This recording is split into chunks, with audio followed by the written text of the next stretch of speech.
राधे राधे दर्शकों, आप सभी को सरिता मिश्रा का नमस्कार। आपके अपने YouTube चैनल जीवन चक्र में आपका स्वागत है।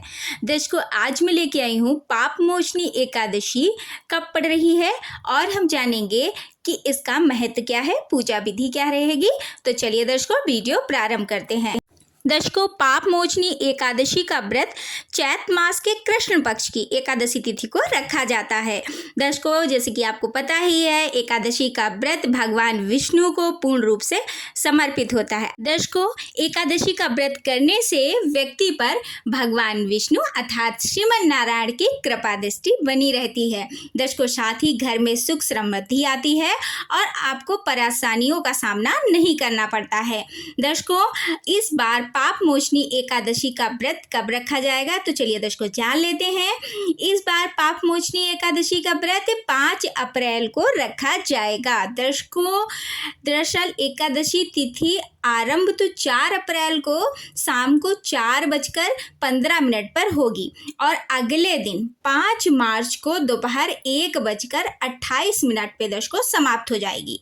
लेकिन दर्शकों, उदया तिथि को ध्यान में रखते हुए पाप मोचनी एकादशी का व्रत आपको 5 अप्रैल को करना है।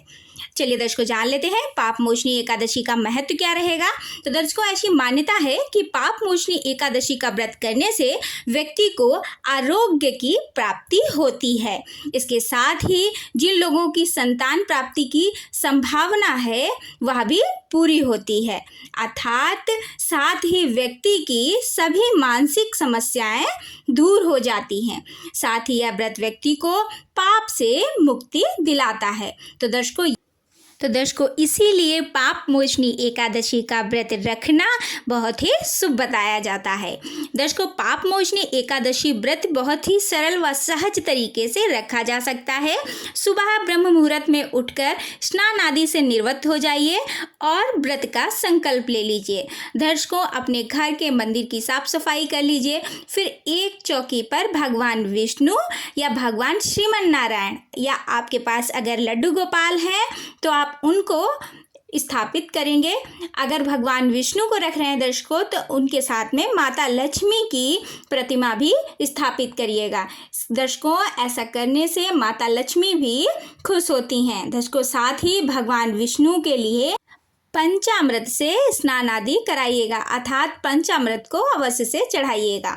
दर्शकों, इसके साथ ही आप पीले रंग के फूल, पीली पुष्प माला और हल्दी का तिलक अवश्य से लगाइएगा। हो सके दर्शकों तो आप जनेऊ भी पीले रंग का भगवान को चढ़ा सकते हैं, अर्पित कर सकते हैं, पहना सकते हैं, या फिर आप जो जनेऊ रहेगा दर्शकों उसमें हल्दी लगा सकते हैं। इसके बाद भगवान विष्णु को पंचामृत और पंजीरी का भोग लगा दीजिएगा और भगवान विष्णु का ध्यान करिएगा।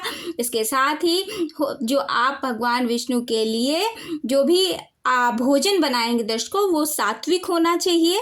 और सात्विक भोजन में दर्शकों जब आप भोग लगाएंगे तो उसमें तुलसी दल अवश्य से डालिएगा। दर्शकों, भगवान को भोग लगाने में तुलसी दल अवश्य से डाले जाते हैं क्योंकि भगवान विष्णु के भोग में तुलसी दल का विशेष महत्व है। इसके साथ ही दर्शकों हो सके तो आप ओम नमो भगवते वासुदेवाय नमः मंत्र का जाप करिएगा और इसके साथ आपको भगवान विष्णु की आरती गानी है और पूरी श्रद्धा भाव के साथ भगवान को प्रणाम करते हुए आशीर्वाद लीजिएगा। दर्शकों, ये थी सरल व सहज एकादशी व्रत रखने की विधि। मिलते हैं अगले वीडियो में। राधे राधे।